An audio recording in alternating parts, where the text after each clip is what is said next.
No ar, o Diário de Pernambuco TV. Confira os destaques desta semana. O repórter do Viver, Breno Pessoa, analisa a obra de Stephen King. Humor feminino no palco. Veja os detalhes do Palhaçaria. E a gente procura inovar com a própria programação. Ela vai se renovando a cada edição. Esse ano tem muito espetáculo para todas as idades. Setembro Amarelo é uma campanha de prevenção ao suicídio.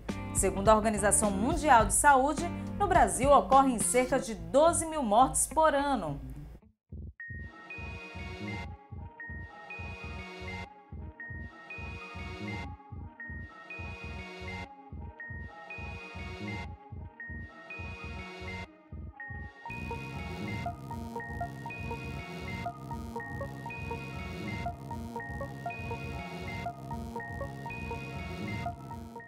A campanha Setembro Amarelo, ela é uma campanha que é feita pela OMS no sentido de fazer a alusão às questões ligadas ao suicídio, a tentativa de suicídio, o próprio suicídio consumado.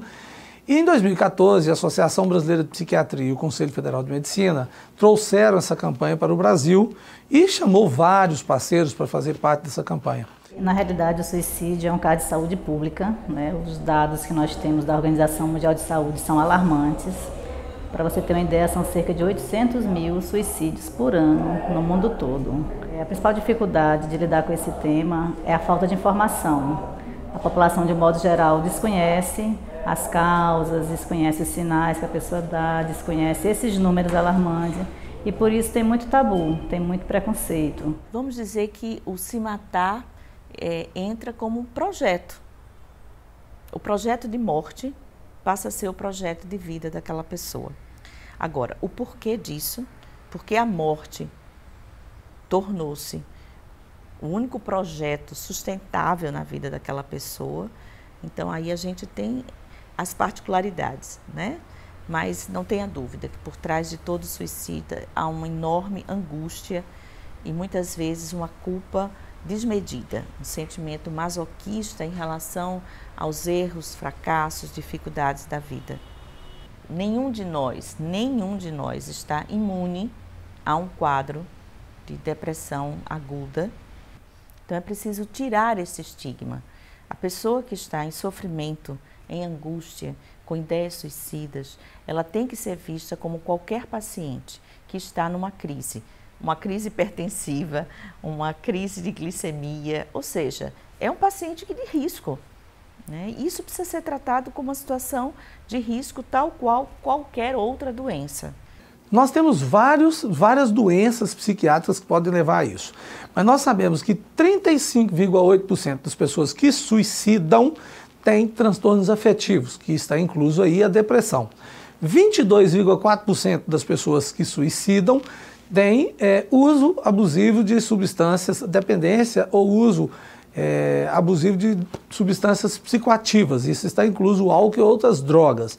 Depois nós temos quadros orgânicos cerebrais que levam a isso, principalmente com a aparência de quadro depressivo, temos esquizofrenia, transtorno de ansiedade, transtorno de personalidade. Bom, são vários os quadros, mas esses que eu citei são os mais importantes. Existem os extremos, né, de risco, que eu acho que é a adolescência e a entrada na terceira idade.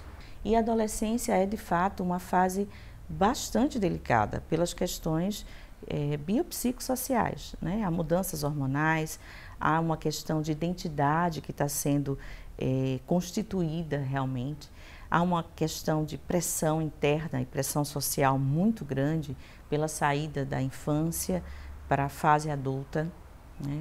Uma concorrência enorme. Eu tenho visto muitos adolescentes em consultório sofrerem por dois motivos: bullying e a feroz concorrência para entrar naquelas que são ditas as melhores universidades.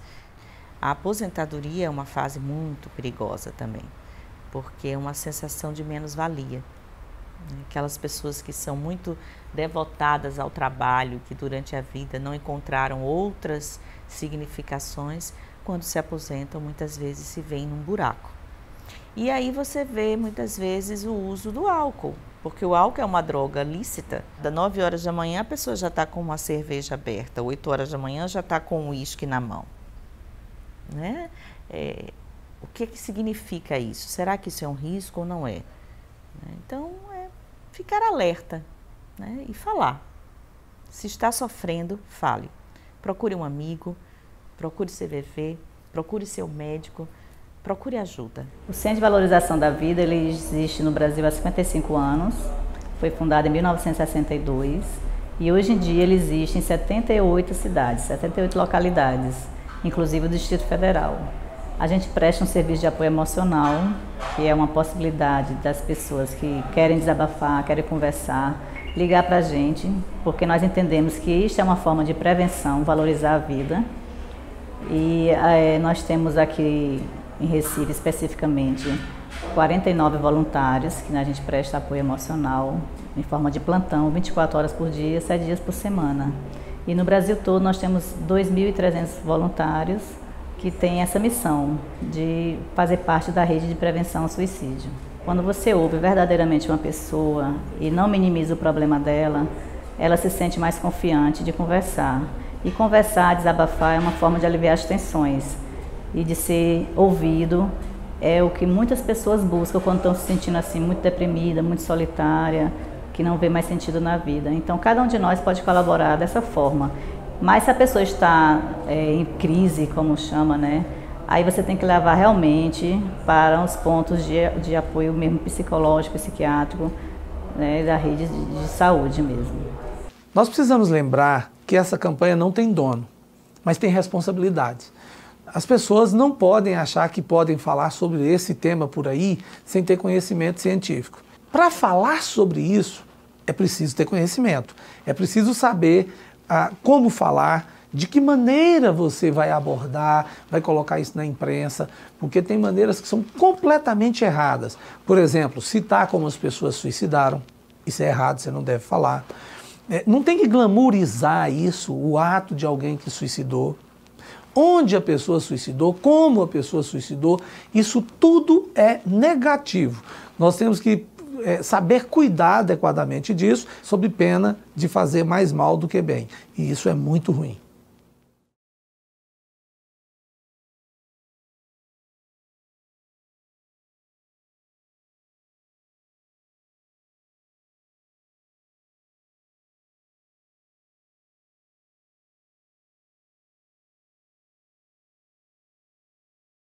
Stephen King é considerado o mestre da literatura sobrenatural. Recentemente, a Netflix lançou O Nevoeiro, série baseada na sua obra, e nos cinemas acaba de chegar o filme It, A Coisa. O escritor de 69 anos já vendeu quase 400 milhões de livros em mais de 40 países. Olá, eu sou Brando Pessoa, setorista de cinema aqui do Diário de Pernambuco, e hoje eu vou falar sobre um dos nomes mais frequentes do cinema norte-americano das últimas 4 décadas. Ele não é ator, não é diretor, não é produtor, nem é propriamente um cineasta. É um escritor. No caso, o Stephen King. Ele tem 69 anos e tem mais ou menos 60 filmes inspirados em obras suas. Só agora nesse mês, a gente tem em cartaz no cinema A Torre Negra, It, A Coisa, e ainda estreou na Netflix recentemente O Nevoeiro, que também é adaptação de um conto. Para aproveitar o embalo do lançamento de It, vamos fazer uma listinha de algumas produções que vale a pena você ver. #1 fan. My name is Annie Wilkes. I think one of my clients, Paul Sheldon, might be in some kind of trouble. Uma das minhas produções favoritas, inspiradas na obra do Stephen King, é Louca Obsessão, o filme de 1990, inspirado num romance dele chamado Angústia ou Misery, que é sobre um escritor de grande sucesso que ele sofre um acidente de carro e que ele acaba sendo resgatado por acaso por uma fã dele que mantém ele em cárcere privado e obriga ele a dar continuidade a uma série de livros que ele tinha desistido e quis abandonar. Algo diferente desse filme e romance é que não a grande ameaça dele não é uma coisa sobrenatural, um fantasma, um monstro, mas assim, é uma pessoa, é um simples humano que é muito perturbado e assustador. E vale também acrescentar que a Kathy Bates, que interpreta a Annie, que é a grande vilã do filme, ela ganhou um Oscar pela atuação. Tá bem assustador. Uma segunda indicação é Na Hora da Zona Morta, do David Cronenberg. O filme é estrelado pelo Christopher Walken, que interpreta Johnny, um professor de literatura que sofre um acidente. É um tema recorrente, né? Acidente, eu leio de novo. E ele acaba ficando em coma por 5 anos. Nesse meio termo, ele desanda tudo na vida dele, né? Porque ele passou meia década fora do ar. Ele percebe que tem algo diferente na vida dele, que é um dom de prever o futuro. E aí ele começa a ficar em conflito com várias coisas, se ele deve interferir em certos acontecimentos que ele sabe que o desenrolar deles. Ele é um filme mais lado B, assim, tem aquela carinha de anos 80, mas ele envelheceu bem.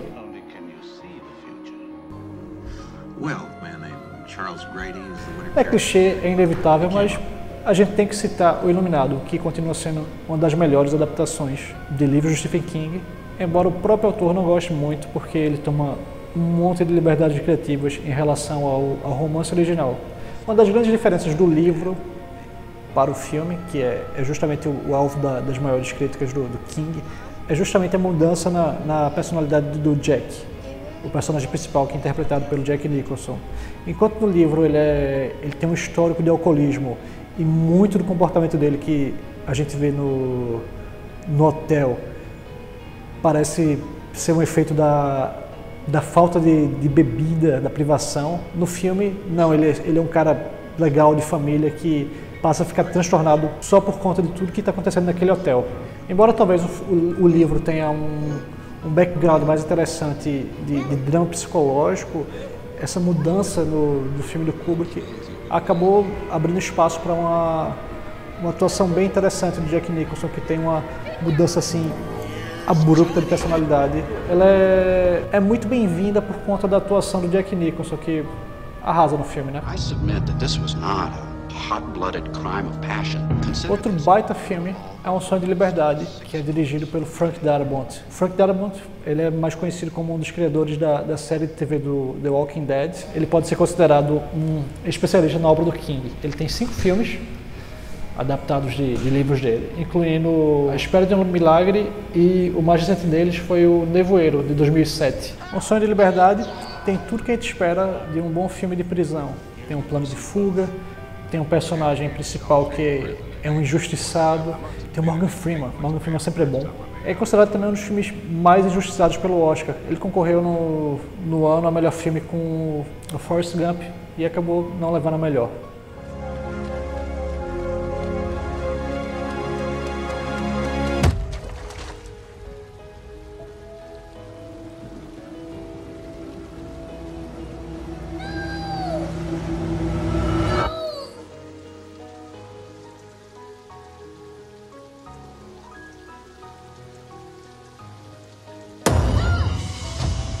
Para encerrar essa lista, eu acho que é justíssimo incluir It, A Coisa, até porque está em cartaz no cinema, é fácil você assistir. O filme é ambientado nos anos 80 e tem como protagonistas um grupo de crianças que vai investigar o desaparecimento de outras crianças naquela cidadezinha do interior dos Estados Unidos. E nossa, essas crianças do elenco são muito, muito boas. Elas interagem muito bem, elas têm um humor maravilhoso. Remete àquele clima de aventura dos anos 80, sabe, do Goonies, do Conta Comigo. E de fato, eles parecem crianças, que acontece muito às vezes em filmes com protagonistas infantis, é que as crianças não falam como criança, nem agem como crianças. E esse não, ele é um tanto mais violento do que o antigo, e é também sutil também na própria atuação do palhaço, que enquanto na versão antiga ele tinha alguma coisa ainda mais encantadora de palhacinho assim, que enganava enquanto ele sorria. Esse daí não, ele tem só um sorriso macabro. Essa sanguinolência e violência que tem no filme é bem equilibrada com a parte do humor. A julgar pelo sucesso e pelo que se vê no final do filme,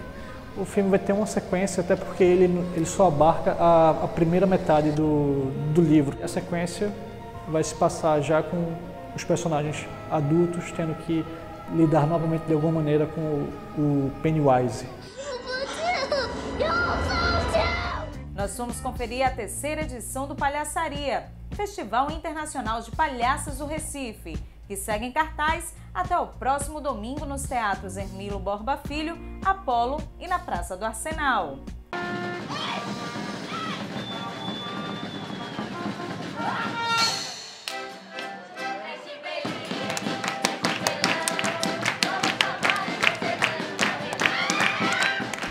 Palhaçaria é um festival internacional de palhaças, já está na sua 3ª edição e faz parte de uma grande rede de palhaças no mundo, né? Aqui no Brasil são festivais desse nível do Palhaçaria, são 6 ou 7.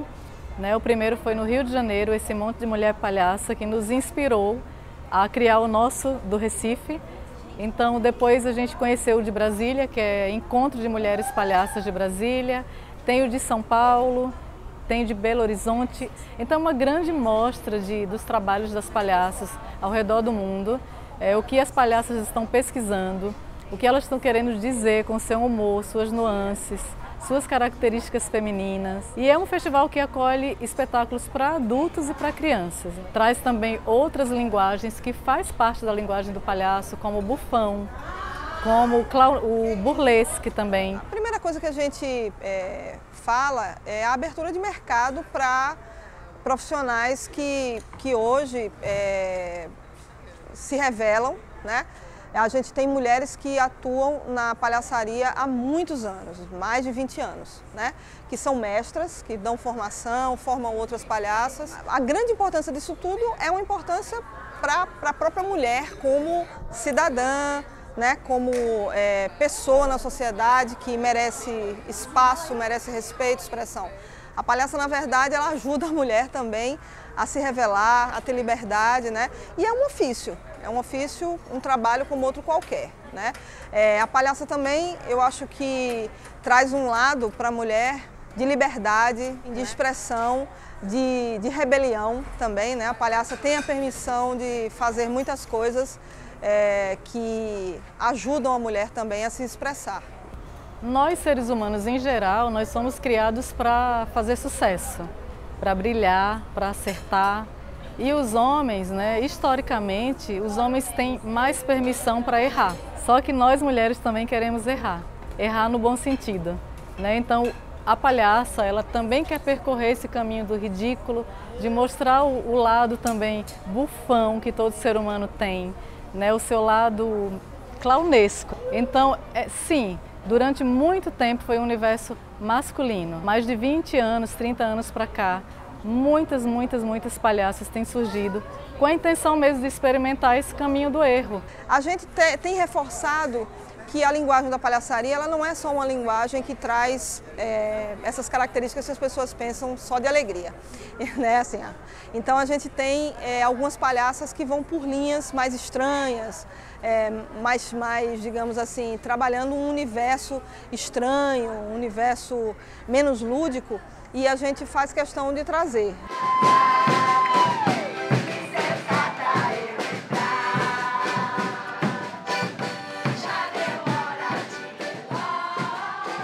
O festival, ele conta assim com muitas novidades. A cada edição, esse ano tem muito espetáculo para todas as idades, espetáculos para as crianças, como hoje tem os São Palhaços.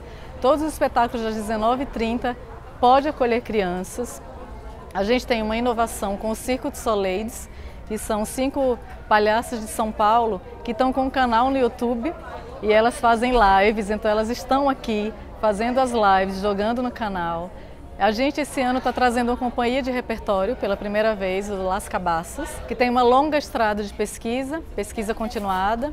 A gente tem uma homenageada esse ano, a gente inovou esse ano com um homenageado, uma grande homenagem a Teresa Ricot, que nos inspira muito, porque ela tem a escola Chapitão em Portugal, uma escola de artes que promove circo para adolescentes e jovens. Então a gente quer convidar, nós da Companhia Anime, que promove o Festival Palhaçaria, nós queremos convidar todos vocês para retornarem, porque a gente tem um público muito lindo, muito fiel.